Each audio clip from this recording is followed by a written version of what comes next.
할렐루야. 아멘. 하나님 말씀 함께 나누겠습니다. 구약성경 출애굽기 5장 1절로 9절까지의 말씀입니다.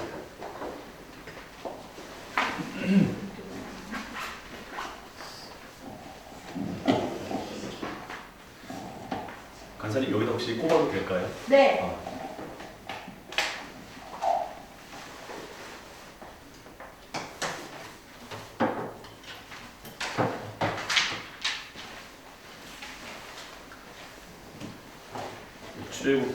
출애굽기 5장 1절로 9절까지의 말씀 우리 한 절씩 교독하시고 마지막 9절 우리 함께 합독하시겠습니다. 찾으셨으면 아멘.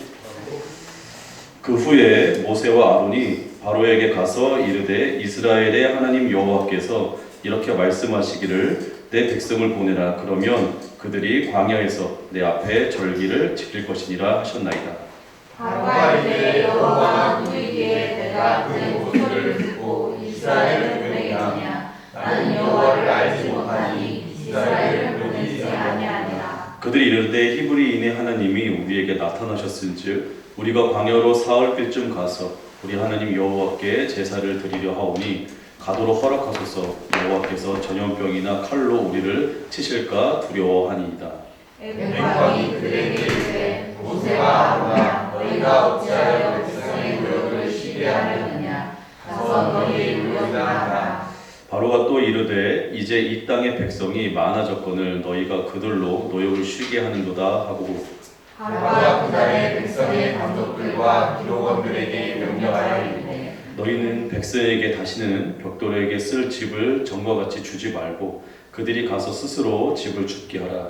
또 그들이 전에 만든 벽돌 수요대로 그들에게 만들게 하고 강하지 말라.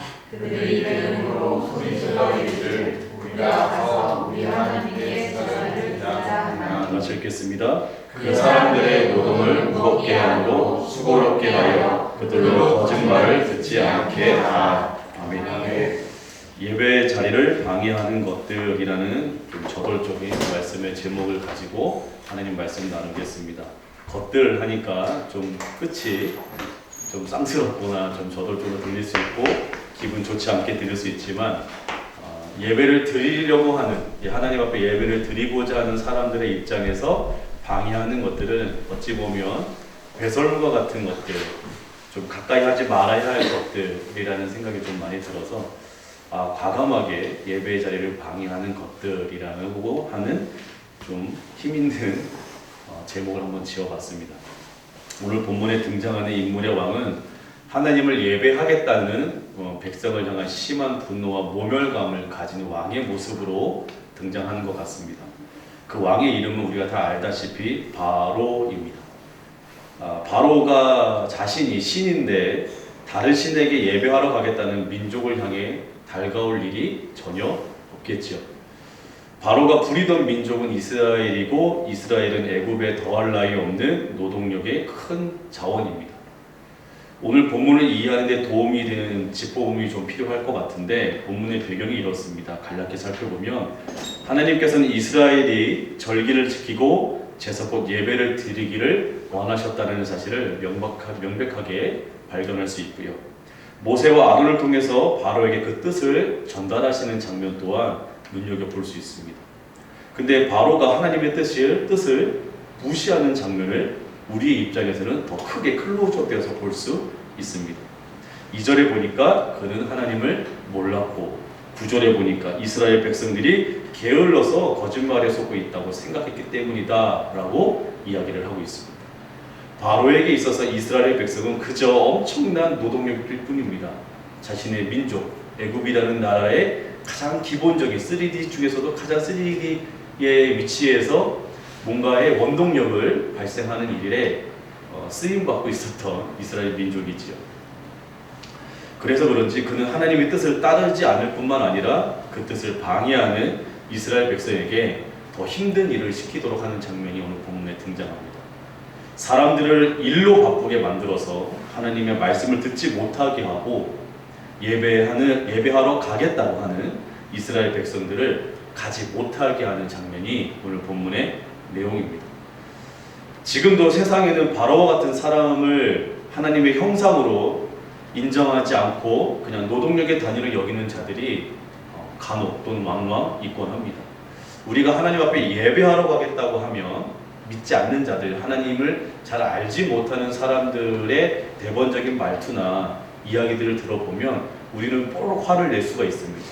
그런데 좀 넓은 의미로 불쌍히 여기는 차원에서 좀 생각을 해보면 그럴 수 있다라는 생각을 할 수 있습니다.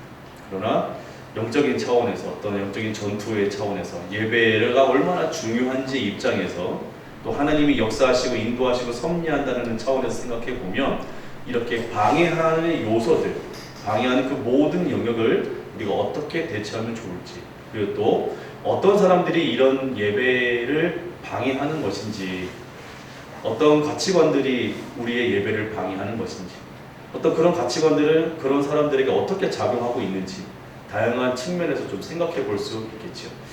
본문을 깊게 좀 들어가기 전에 오늘 이렇게 예배 드리는 모습을 뵈니까 20 몇 년 전, 한 2, 3년 전에 제가 대학 생활 때, 신학을 처음 들어가서 대학 생활할 때 저희 학교가 건물을 이렇게 지어 올려가고 있는 중이었어요. 신학교가 다 그렇죠, 그렇죠. 일반 대학을 가지 않고 일부러 신학부터 먼저 가라고 하시는 조언이 있어서 가게 되어졌는데 건물이 몇 개 없었어요.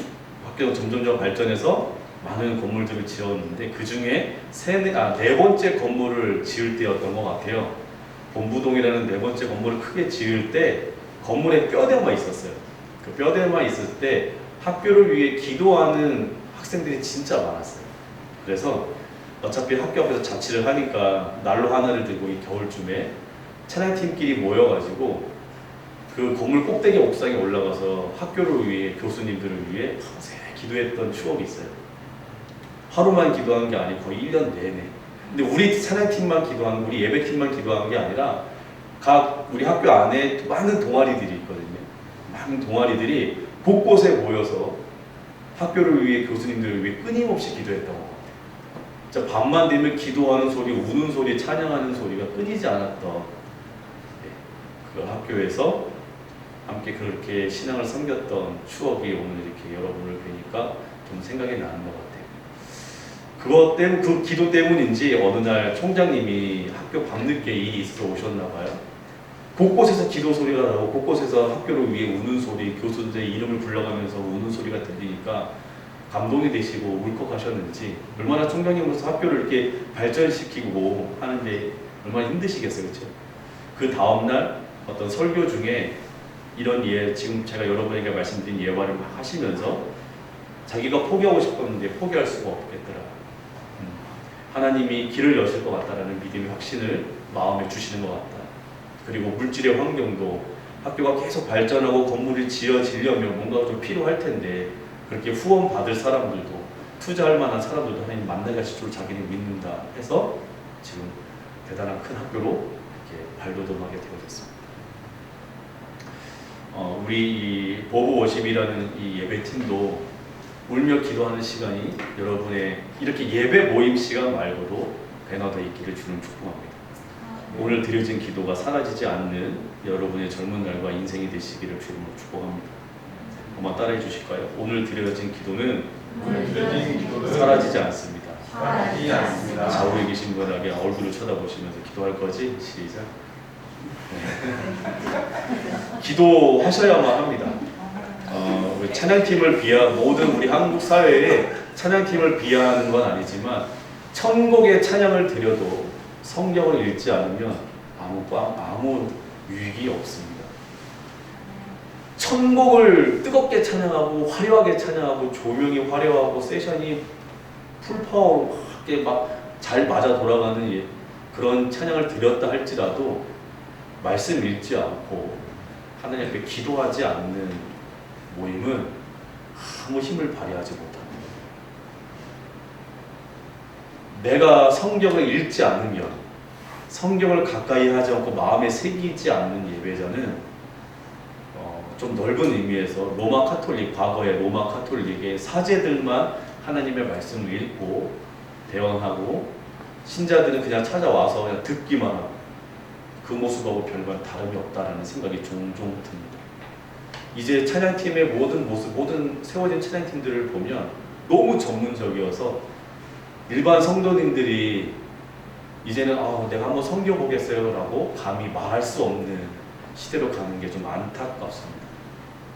누구나 찬양 인도를 하고 누구나 감동되어져서 함께 마음하는 사람들이 했으면 참 좋겠는데 그것도 좋고 더 전문적인 것도 좋지만 이제는 너무 전문적인 거로 너무 빠르게 가다 보니까 너무 그게 좀 아쉽지 않나라는 생각이 없지 않아 들지만 그래도 하나님 앞에 이 모양 저 모양으로 잘 준비되어져서 잘 훈련돼서 세워지는 그 모습 또한 너무 귀하고 하나님께서 그 자체를 받으실 만하다라는 마음의 감동이 넘쳐나는 것도 동시에 사실입니다. 그러면서도 이 화려함 속에 이 화려함으로 끝나고 그냥 이 뭔가 이렇게 막 뜨는 그런 걸로만 끝나지 않고 말씀에 대한 깊이, 기도에 대한 열망, 기도에 대한 깊이, 넓어짐이 우리 가운데 배나 있었으면 좋겠습니다. 예배 한 번 더 드리고자 피곤한 육신 몸을 이끌고 이 자리에 온 여러분들을 주 안에서 축복합니다만 이걸로 그냥 한 번 끝났다 미션 석세스 하는 걸로 끝나는 것이 아니라 그래서 더 기도하는 삶의 자리로, 그래서 내가 말씀을 더 사모하는 자리로, 그래서 오늘 말씀의 제목처럼 내가 하나님 앞에 예배하러 갈 때 나중에 이 말씀 한 번 더 드리겠지만 누구에게 예배하러 가는지, 내가 예배하러 가는 그 대상이, 함께 모여 예배하는 그 대상의 모임이 우리가 지금 누구 앞에 와 있는지에 대한 분명한 확신과 그 신뢰, 그분을 향한 신뢰 때문에 사람의 인원수와 상관없이 가슴에 열망이, 불이 붙는 거룩한 참된 이 시대를 살아가는 예배자들이 다 되어주시기를 주 이름으로 다시 한번 축복합니다. 그러면 예배의 자리를 방해하는 요소들, 방해하는 것들이 많이 있겠지만 오늘 본문을 통해서 부족한 종이 묵상하면서 발견한 두 가지만 좀 살펴보고자 합니다. 그 첫째는 1절로 3절의 내용 가운데 2절 중심으로 보면 하나님을 알지 못하는 부재가 예배를 방해하는 것 같습니다. 2절을 제가 한번 읽겠습니다. 바로가 이르되 여호와가 누구이기에 내가 그의 목소리를 듣고 이스라엘을 보내겠느냐. 나는 여호와를 알지 못하니 이스라엘을 보내지 아니하리라 라는 말씀이 있습니다. 하나님께서 모세와 아론에게 이르시기를 이스라엘 절기를 지키고 제사를 드리기를 원하신다고 말씀하셨고요. 당신의 백성에게 가서 전달하고 바로에게 알리게 하라 라고 이야기를 하십니다. 그래서 모세와 아론은 바로를 찾아가서 백성을 보내달라고 하나님의 말씀을 간곡히 요청합니다. 모세와 아론의 말의 요지는 매우 간단합니다. 여호와께 희생을 드리기 위함이니 이제 하나님의 백성을 보내주십시오 라는 내용입니다. 바로로부터 나온 대답은 본문의 2절입니다. 아까 말씀드린 바와 같이 여호와가 누구이기에 내가 그의 목소리를 들어야 하고 나를 위해 노력하는 백성을 보내야 하겠느냐라는 겁니다. 하나님을 알지 못하니까 자신이 상대하는 상대가 누구인지 모르는 무지에 빠져서 외쳐대는 진짜 자신감을 부리지 말아야 될 대상 앞에서 지금 자신감을 부리고 있는 바로의 모습을 볼 수 있습니다. 모세와 아론이 대결했던 이 바로라는 인물은 역사적으로 아멘호텝이라는 아멘호텝 2세라는 왕입니다. 유능한 왕이었고요. 당시 나이가 20에서 22세 정도 가량 추측되어지는, 역사학자들로 추측되어지는 그런 왕입니다. 그런 바로가 여호와가 누구이고 너의 민족에게 무슨 신이 있고 혹 신이 있다 한들 애굽의 강력한 신 앞에서 무슨 의미가 있겠냐는 뜻으로 그들에게 이렇게 되받아칩니다. 바로의 피소 섞인 이 교만은 지역과 국가 그리고 자연물에 각기 주관하는 신이 따로 있다고 아주 그때 당시에 고대 범신 사상에 반영되어지는 사상으로부터 흘러나오는 아주 자신만만한, 자기만의 자신만만한 어떤 표현이 아닐까 생각해 봅니다. 이런 자신의 교만 그리고 범신 사상으로부터 나오는 이런 내용들이 온 나라를 마치 무장시키는 모습을 발견해 볼 수 있거든요. 모세와 아론의 하나님의 말씀에 입각한 정당한 요구를 선동과 거짓으로 일수하는 모습들이 본문에서 등장을 합니다. 그 발상이 이스라엘 백성들이 게을러서 게을러서 이런 생각을 하게 됐구나라고 바로가 생각하게 됩니다. 그 바로의 마음이 강팍하고 자랑무도한 성격이라는 사실을 본문을 읽어보면 계속해서 느낄 수 있거든요. 바로의 압제 정책이 노린 목적이 있습니다. 이스라엘 백성들에게 한치의 생각할 여유조차 주지 않고자 합니다. 한치의 어떤 여유로운 생각을 주지 않음으로써 여호와의 신앙을 말살시키려고 하는 정책이었고요. 그들을 영구히 노예화시키려고 하는 정책이었습니다. 이스라엘 백성들이 시간적 여유가 있기 때문에 노예인 주제에 아무런 힘도 없는 자신들의 신 여호와께 예배드리러 가겠다는 감히 말도 안 되는 생각을 하게 됐구나라는 생각을 했다는 겁니다. 하나님을 알지 못하니까 자신의 유익과 자신의 생각을 고집하면서 사람을 동물보다 못하게 여기는 잔인성을 드러내고 있는 바로의 모습입니다. 오늘 본문 가운데 바로의 극악무도한 언행을 대변하는 한 단어가 여실히 드러나는데 본문 사절이 이렇게 말합니다. 쉬게 하려느냐라는 표현이 있거든요. 물론 다른 표현들도 많이 있지만 오늘 이 단어에 한번 꽂혀봤습니다. 쉬게 하려느냐. 이스라엘 백성을 고삐로 묶어가지고 갖다 놓은 짐승처럼 지금 바로가 이스라엘 백성들을 어떻게 취급하고 있냐면 자기 손에 딱 묶어놓고 자기가 핸들링을 막 할 수 있는 그냥 동물 취급하고 있는 모습으로 비춰지고 있습니다. 바로의 마음의 상태가, 이스라엘 백성들을 향한 마음의 상태가 이와 같았다는 겁니다. 2절에서와 같이 하나님을 몰랐으니까 그럴 수 있다라고 이해하면서 넘어갈 수 있겠지만 하나님을 모르니까 나타나는 현상이 하나 있어요. 듣지도 않고요, 보지도 않고 오로지 자신의 유익만을 위해서 어떻게 하면 하나님의 백성이라고 생각한다면 저 백성을 더욱더 우리 백성의 노예화시킬 수 있습니다. 아예 그냥 말살시킬 수 있어요. 그런 자신의 유익과 나의 유익만 생각하는 바로의 모습입니다. 하나님을 모르는 부재에 빠지면 자신도 극악무도한 사람이 된다는 사실을 깨달을 수 있는 부분이라는 거예요. 다른 사람도, 공동체와 가정도, 지역도, 나라와 민족도 모두를 피폐하게 만들 수 있는 참으로 어리석은 생각이라는 사실을 깨달을 수 있습니다. 저와 여러분이 하나님을 나의 구주로, 만왕의 왕으로 모신 것이 진짜 기적 중에 기적이라는 사실을 느껴본 적 있으십니까? 나 한 사람으로 인하여 내 후대의 가문이 하나님을 경외할 수만 있다면 이게 얼마나 큰 복된 일인지에 대한 감격이 있으셨습니까? 예수 믿는 것은 그저 나 한 사람 구원받은 것에 대한 감격으로 끝나지 않음을 제대로 믿는 사람은 알기 마련입니다. 예수를 믿었다라는 것만으로도 내 자신의 개인적으로도 행복과 자유와 참된 평안도 있지만 우와, 우리 가문이 이렇게 복을 받겠구나 라는 꿈과 소망이 그려집니다. 내 자녀가, 내가 섬기는 교회와 내가 소속되어 있는 어떤 단체와 회사와 국가가, 민족이 복을 받을 수 있구나. 그래서 우리 믿음의 선진들이 나라와 민족과 교회와 그 밖에 지역사회를 위해 끊임없이 기도하는 모습을 보면 누구를 향한 소망이 있기 때문에 그와 같은 기도를 끊임없이 자기가 평생을 살면서 눈으로 보지 못하고 자기의 손으로 만져지지 못하는 내용들이었음에도 불구하고 목숨 다할 때까지 나라와 민족과 교회와 어려운 자들과 주의 종들과 선교사님들과 자신의 가족들과 심지어 자기를 학대하는 사랑하는 가족들인데도 불구하고 자신을 학대하는 사람들을 위해 끊임없이 기도했던 이유가 무엇입니까? 하나님에게 소망이 있고 하나님에게 응답이 있고 하나님에게 결과물이 있고 하나님이 책임져 주실 것을 믿기에 그분 앞에 말씀을 부여잡고 기도했습니다. 우리가 예배 전에 우리가 말씀을 듣기 전에 찬양을 부르는 이유가 뭐지요? 마음 문을 열기 위해 부른다고 표현을 종종 쓰지요. 여러분 마음의 문이 열려지셨습니까? 하나님의 말씀을 들을 준비가 되어졌습니까?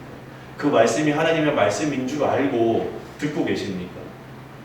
한 번 더 예배 드리고자 이 바쁜 와중에 모인 여러분에게 하나님의 말씀이 들리기를 축복합니다. 하나님이 누구인지 귀로만 듣고 가슴으로 느끼지 못하는 어리석은 자가 아니라 귀로 들었던 하나님을 가슴으로 느끼고 입술로 내 고백을 드릴 줄 아는 하나님의 거룩한 사람들이 되어지기를 축복합니다. 그게 삶에서 묻어나오면 그게 예배자입니다. 그게 예배 삶의 예배자라고 말할 수 있고 삶을 통해서 예수를 전할 수 있는 예배자입니다. 주장을 피는 예배자가 아니라 권위를 피는 예배자가 아니라 내가 상대방을 이해시켜 먹으려고 막 달려들고 있는 그런 어느 한 동물 같은 모습이 아니라 나의 너그러움이, 나의 착함이, 내가 베풀고 나누어주고 섬겨주는 모습이, 때로는 내가 불편하지만 희생하는 그 모습이 믿지 않는 자들에게 볼 때는 달리 보이는 거예요. 우리의 예배는 오늘 좀 원론적인 이야기가 되겠지만 삶에 적용시켜보는 이 내용들을 좀 연결해서 보면 우리의 예배를 방해하는 것들은 바로 이런 것들이에요. 제대로 섬기지 못하게 하는 것, 제대로 희생하지 못하게 하는 것, 제대로 불편을 감수하지 못하게 하는 것, 나의 유익, 나의 편의를 먼저 생각하는 것. 그 생각하는 것 자체가 나쁜 것은 아니지만 하나님이 내 마음에 감동을 허락하시고 나에게 용기를 허락하시고 거기에 대한 확신을 주신 것을 나의 이해태산적인 생각과 맞물려서 먼저 하나님의 것을 내려놓는 것. 어쩌보면 그런 모습들이 우리가 하나님 앞에 예배하러 가려고 하는 이 모임뿐만 아니라 삶의 모든 구석에서 나에게 나를 어렵게 만드는 크고 작은 요소들이 아닐까. 적용 부분에서 좀 생각해 볼 수 있겠지. 여튼 우리는 예배의 자리를 방해하는 것이 고작 버스가 늦게 와서 돈이 없어서 눈이 아파서 피곤해서 누굴 만나야 해서 돈이 중요해서 내가 어떤 시험을 보러 가야 해서 그런 것은 국한되어져 있지 않다는 사실을 깨닫는 이 밤이 되기를 바랍니다.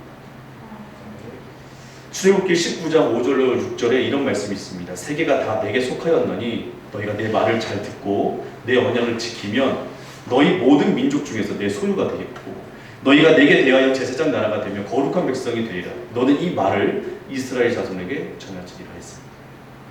이 말의 뜻은 우리는 모든 민족 중에서 하나님의 소유라는 거고 제사장 나라라는 거고 거룩한 백성이 되어야 한다는 거고 대대소선 하나님의 소유라는 사실을 알게 해야 하는 사람이다 라는 겁니다. 어디에서?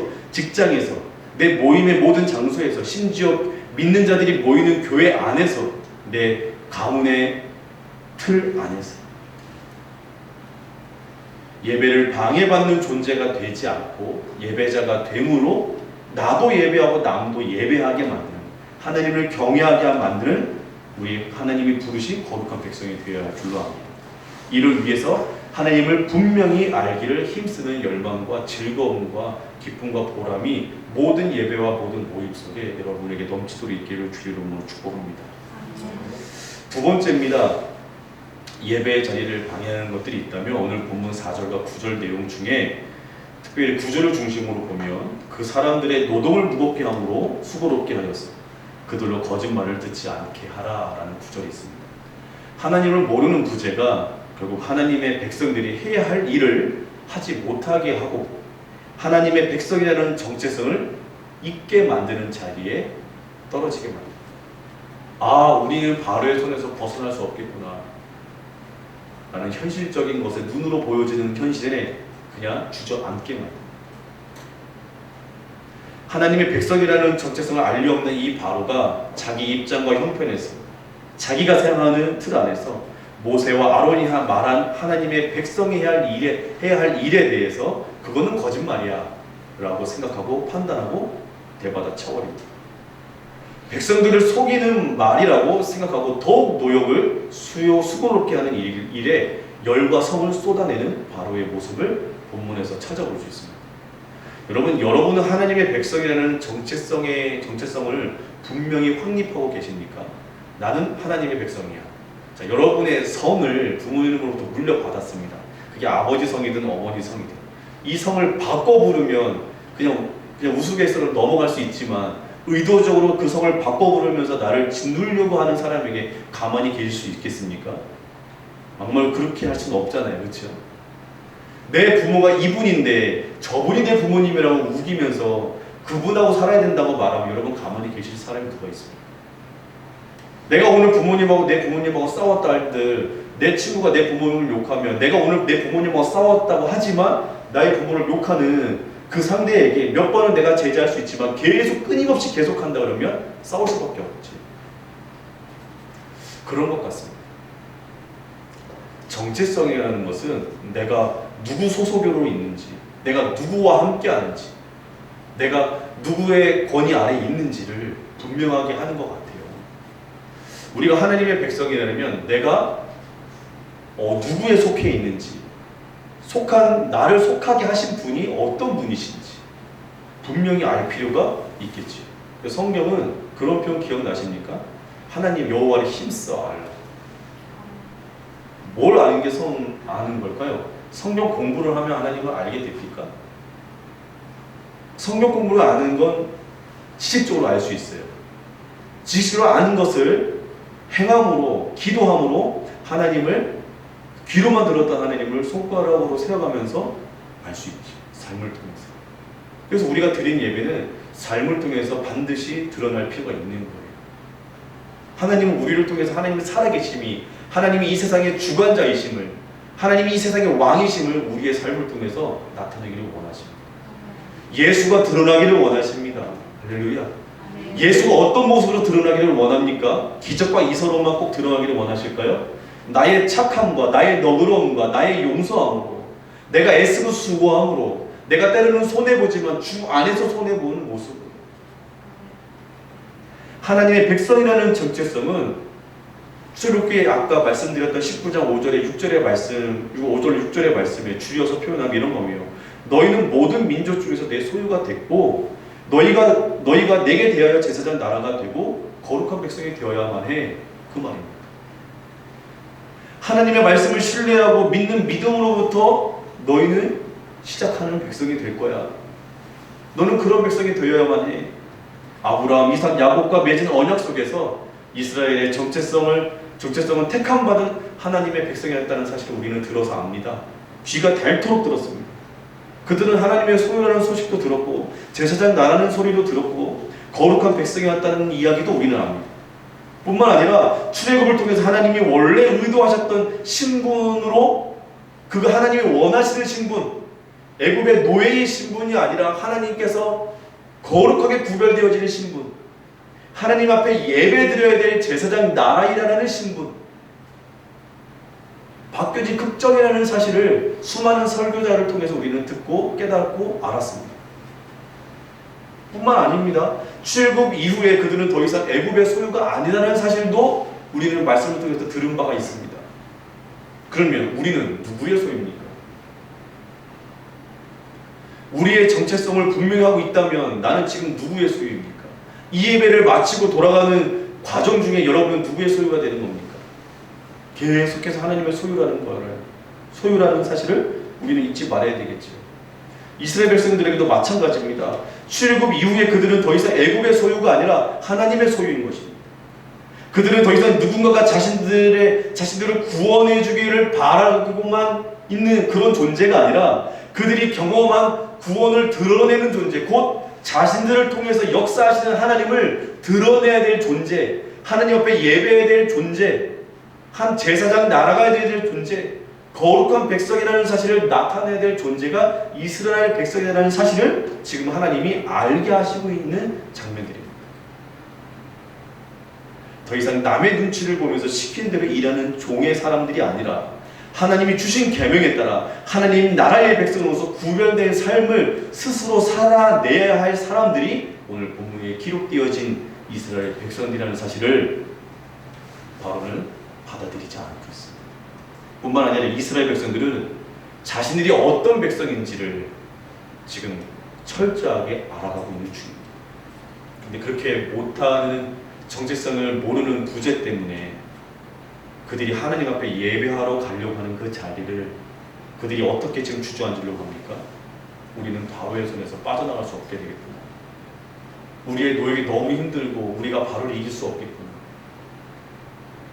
하나님의 말씀을 대언하는, 약속의 말씀대로 여전히 대언하는 하나님의 사람들의 말에 당연히 귀를 기울이지 않겠지만 동시에 약속들, 아브라함 때부터 계속 약속하신 말씀을 들어서 아는 이 백성들이 약속의 말씀대로 우리를 구원하러 오셨구나 라는 것에 소망을 두지도 않고 마음에 받아들이지 않는 삶에 찌든 노예의 모습이 그들에게 여전히 있음을 생각해 볼 때 우리도 마찬가지인 것 같습니다.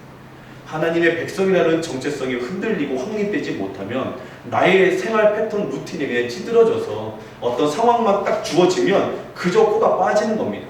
기도의 자리를 포기하고 예배의 자리를 포기하고 하나님 앞에 드리는 것 모든 것들을 포기하게 되어지는 노예와 같은 근성의 자리를 하나님이 갖다 놓은 것도 아닌데 내가 스스로 찾아 기어 들어가는 모습이 우리 가운데 있는 겁니다. 저와 여러분의 발등에 불 떨어질 때 반드시 기억해야 될 것은 나는 하나님의 백성이다. 하나님이 나를 부르셨어. 지금 이 와중에도 나를 부르시고 계셔. 지금 나에게 요구하시는 것은 나에게 나와 교제하자. 나에게 말하라. 심령을 토하라. 수많은 선교사, 수많은 성경의 인물들과 시대와 나라 가운데 하나님이 어떻게 역사하시는지, 하나님 어떻게 하나님을 의지하는 백성들을 구원하셨는지를 우리 가운데 듣게 하시고 보게 하시고 읽게 하셨습니다. 핸드폰에도 있고 어플 중에도 있고 종이 페이퍼로도 우리 가운데 들려져 있습니다. 그러니 우리는 수많은 찬양을 드린 이후에 말씀을 펴서 읽을 필요가 있고, 읽은 말씀을 말씀에 새기고 내 삶에서 살아내려고 몸부림치려고 하는 즐거움과 기쁨이 우리 가운데 있어야 될 줄로 압니다.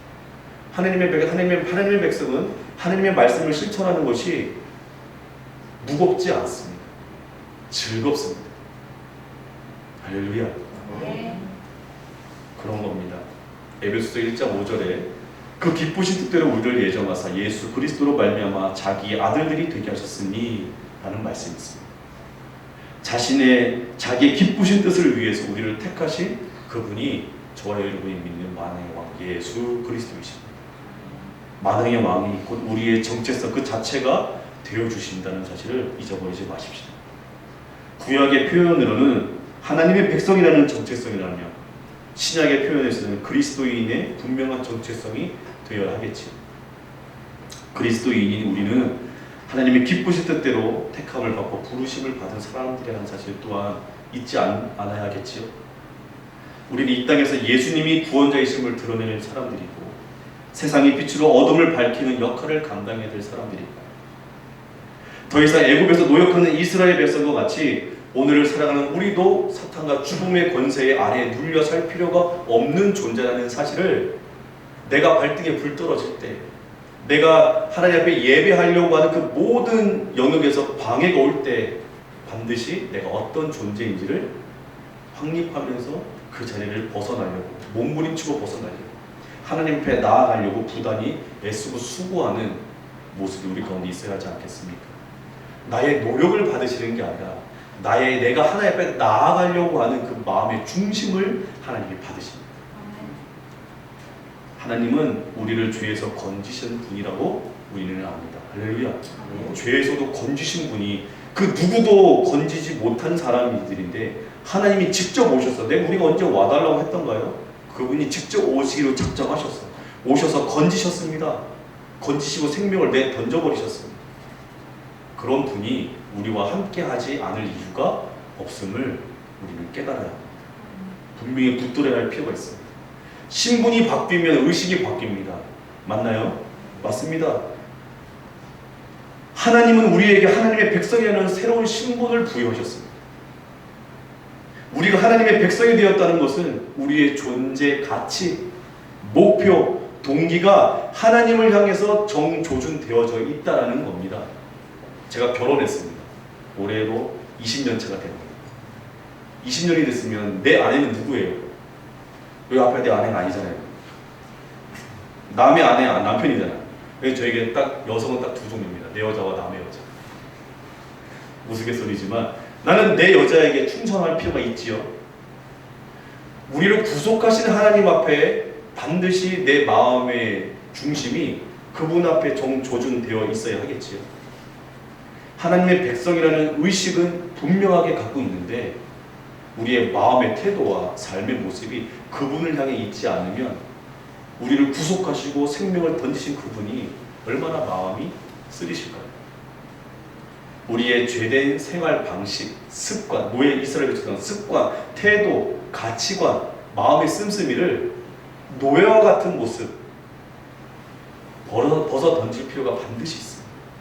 세상과 구별되는 삶을 살아가도록 우리의 생활 루틴을 반드시 바꿀 필요가 있습니다.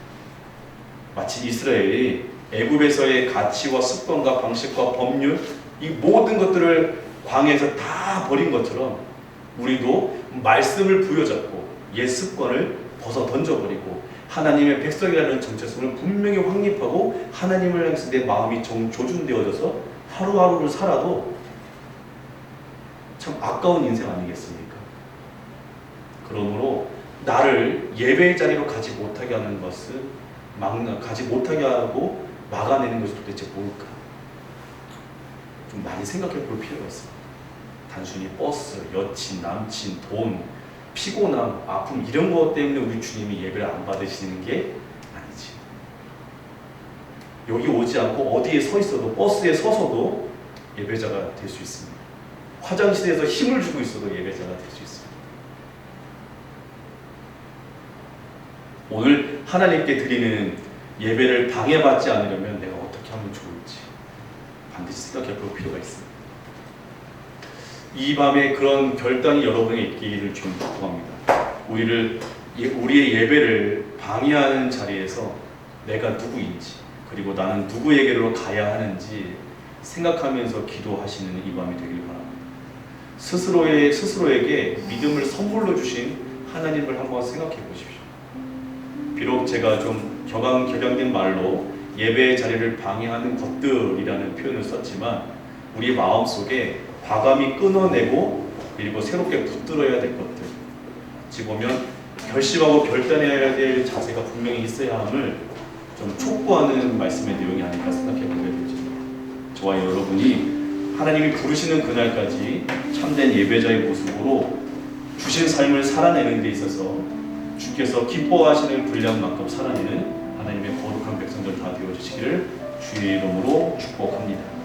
함께 준비되어진 찬양 이 찬양 드리면서 들려진 말씀 가운데 단어 하나라도 들리시면 그 말씀의 단어 하나를